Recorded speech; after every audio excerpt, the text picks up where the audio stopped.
দক্ষিণ প্লাজা শপথ যেটা এটা বিএনপি আপনার এই অভিপ্রায় ব্যক্ত করেছিল।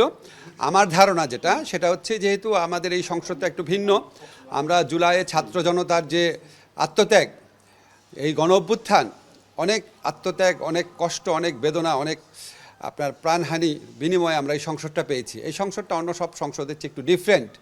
তো এইটাকে আর তাছাড়া এই সংসদ প্রাঙ্গণে আপনার অনেকগুলো ঐতিহাসিক ঘটনা ঘটেছে। আপনারা জানেন জুলাই ঘোষণা, জুলাই সনদ, এই দুটাকে ঘিরে যে অনুষ্ঠান সেটাও সংসদেই আপনার আয়োজন করা হয়েছিল।